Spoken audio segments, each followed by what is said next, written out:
नमस्कार. सुरुवात करूया आजच्या कथेला. अहो, आज सायंकाळ जेवायला काय बनवू? गाडीची चावी सोहमच्या हातात देताना अंजलीने सहज विचारले. बनव जे वाटेल ते. तसंही तू काही बनवलं तरी ते बेचवच असणार आहे. सोहम चावी घेऊन सरळ घराबाहेर पडला. अंजली काही न बोलता दार बंद करून घरातील कामे करू लागली.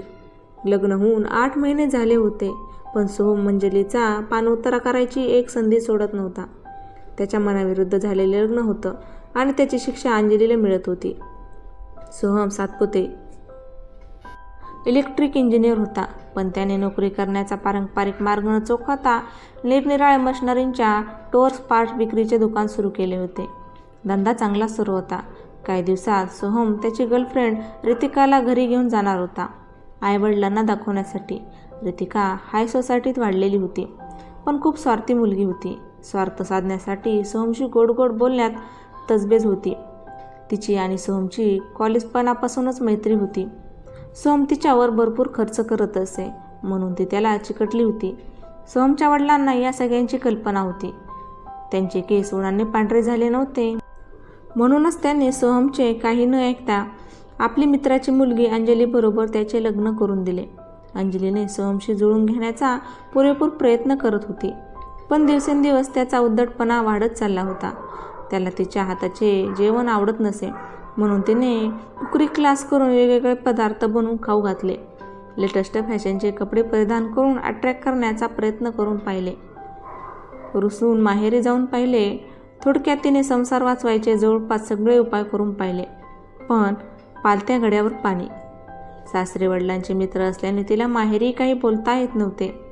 चांगल्या सॉफ्टवेअर इंजिनियर असलेली मुलगी इकडे आड तिकडे वीर अशा अवस्थेत होती, पण याचा तिच्या शरीरावर मात्र नकळत परिणाम होत होता. अंजलीला PCOSची लक्षणं जाणू लागली होती. तिचे वजन वाढू लागले, चेहऱ्यावर मुरूम लव वाढू लागली. अंजलीने ट्रीटमेंट सुरू केली होती. ती औषधं घेऊ लागली, जमेल तसा व्यायाम आहारविहार पाळू लागली, पण मनावा तसा फरक पडत नव्हता, कारण डोक्याचा ताण तिला मॅनेज करता येत नव्हता. दुसरीकडे सोहम मात्र अजूनही रितिकाच्या संपर्कात होता. अजूनही तिच्यावर भरमसाठ खर्च करत होता. अजून किती दिवस वाट पाहायची? मला नाही वाटत आपलं पुढे काय होईल म्हणून. हॉटेलमध्ये सोहमच्या कुशीत पहुडलेली रितिका त्याला म्हणाली, बेबी, करेल मी काहीतरी, तू काळजी करू नकोस. We are made for each other. Soham तिच्या मोकळ्या केसात हात फिरवत म्हणाला, काल रात्री पप्पांचा फोन आला होता. तुमच्याशी बोलायचं होतं त्यांना. कुठे होतात तुम्ही 2 दिवस? काही सांगूनही गेला नाहीत. जेवणानंतर सोहमच्या हाती बडशप देताना अंजली म्हणाली, गेलो होतो मन शांत करायला कुठेतरी. तुझ्यासारखी हिडंबी बायको म्हणून नशिबात आली तर बिचारा पुरुष तरी काय करणार? तू स्वतःचं तोंड बघितले का हल्ली आरशात? चक्क दाढी मिशा दिसायला लागल्यात. म्हणे कुठे होतात रात्री? आज मात्र सोहमने कहरच केला होता. बिचारी अंजली एकतर अतिताणामुळे औषधही लागू पडत नव्हती, सांगताही येत नाही आणि सहनही होत नाही अशी अवस्था झाली होती. शेवटी न राहून तिने तिची मैत्रीण मुग्धाला कॉल केला व सर्व हकीकत सांगितली. मला तर सुचत नाही काय करू. माहेरी जायचं तर पप्पा मम्मींना त्रास. सासरी बिचारे सासरे खूप चांगले आहेत, त्यांनाही दुखावंसं वाटत नाही ग. तू काही स्ट्रेस न घेऊन स्वतःच्या हाताने नुकसान करून घेत आहेस. आता तरी जागी हो. एकटीच सहन करण्यापेक्षा तुझ्या आणि तुझ्या आईवडिलांना समोर बसून सगळं सांगून टाक. समाधानकारक उपाय नाही निघाला तर तू सरळ माझ्याकडे निघून ये. संसार वाचवण्याची जबाबदारी फक्त स्त्रीचीच नसते. समोरून जर रिस्पॉन्स मिळत नसेल तर दगडावर डोकं आपटून काही फायदा नाही, उलट आपलंच डोकं फुटतं. मुग्धाचं बोलणं अंजलीला पटले. तिने लगेच दुसऱ्या दिवशी सासरे आणि आईवडिलांना एकत्र बसून सोहमचं वागणूक सांगितली. तुला इतका त्रास होता तर तू का आधीच काही बोलली नाहीस? वडील संतापले होते. पप्पा, होईल सगळं ठीक या आशेवर होते मी. प्रत्येक नात्याला आणि माणसाला थोडा वेळ तर द्यावाच लागतो ना रुळायला. मीही दिला, पण कालचे त्यांचे बोलणे ऐकून मला खात्री पटली की मी कितीही प्रयत्न केले तरी हे नातं काही निभवता येणार नाही. स्वतःच्या वडिलांना शांत करत अंजली म्हणाली, सोहम चुकतोय, आम्ही त्याला समजावून, तू त्याला एक संधी दे फक्त. सासरे म्हणाले, पण 100% चूक सोहमचीच आहे असंही म्हणता येणार नाही. मनामध्ये दुसरीच कोणी असताना जर मारून मुकटून बोहल्यावर उभं केलं तर चूक घरच्यांची असते. पप्पा, तुम्हाला सोहमचं प्रेमप्रकरण माहीत असूनही तुम्ही हे लग्न लावलं. कदाचित माझ्या बोलण्याचा तुम्हाला रागही येईल, पण तुमच्यामुळे माझ्या आयुष्याचं वाटोळं झालं हे माझं स्पष्ट मत आहे. तुम्ही एक संधी मागत आहात, पण लग्न झाल्या दिवसापासून अनेक संधी तर देते मी. स्वीकारणं, सुधारणे तर दूरच, पावलोपावली माझा अपमान तेवढा केला जातो. झाली तेवढी फरफट बाद झाली. मला या नात्यातून मुक्त करा. मला माझं आयुष्य जगू द्या. सासऱ्यांना सडेतोड उत्तर देताना अंजली कचली नाही. तेही काही बोलू शकले नाहीत, कारण त्यांचेच नाणे खोटे होते. ठरल्याप्रमाणे अंजली घर सोडून मुग्धाकडे गेली. तिने स्वतःवर मेहनत घ्यायला सुरू केलं. योग्य आहार, डॉक्टरची ट्रीटमेंट, व्यायाम, काउन्सलिंग. त्यामुळे तिचा PCOS रिव्हर्स झाला. आत्मविश्वास वाढला. मुग्धाच्या मदतीने तिला एक स्टार्टअपमध्ये नोकरी मिळाली होती. नवीन ज्ञान आत्मसात करून जुन्या नव्याची सांगड घालून तिने त्या कंपनीला 2 वर्षात शिखरावर नेऊन पोहोचवले. आता ती तिथे फक्त एक क्लायंट नव्हती, तर पार्टनर झाली होती. आत्मविश्वासाच्या अंतरीण तेजाने जाळून उठली होती. मधल्या काळात सोहमने पाठवलेल्या घटस्फोटाच्या पेपरवर तिने क्षणात सही केली होती. आज 4 वर्षानंतर एका पॉश कॅफेमध्ये अंजलीला पुन्हा सोहम दिसला.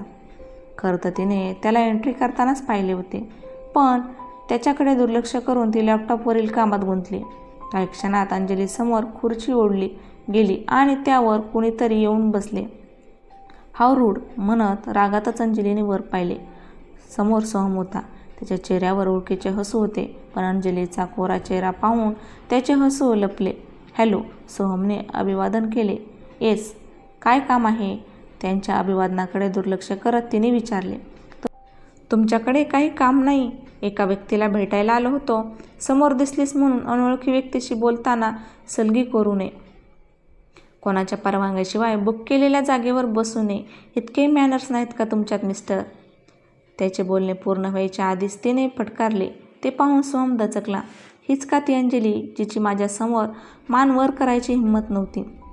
विचार करत तो तिथून उठला आणि दुसऱ्या रिकाम्या टेबलवर जाऊन बसला. बसल्या बसल्या तो तिचे निरीक्षण करू लागला. पिंक रंगाचा फॉर्मल शर्ट, काळे ट्राउझर, बाजूच्या खुर्चीला लटकवलेला कोटही त्याला दिसला. खांद्यापर्यंत येणारे व्यवस्थित सेट केलेले केस, माफक मेकअप आणि गळ्यात रुळणारे लहानसे हिऱ्याचे लखलखते मंगळसूत्र. खूपच सुंदर दिसत होती ती, अगदी परफेक्ट. अंजू हा रोहन कारखान्याचा क्लासमेट आहे, विकी म्हणाला. आपल्याकडे वेकन्सीज आहेत ना त्यांच्यासाठी? हो विकी, फक्त ज्युनियर इंजिनियरची पोस्ट रिकामी आहे. हवं तर ती वापर करू शकतोस.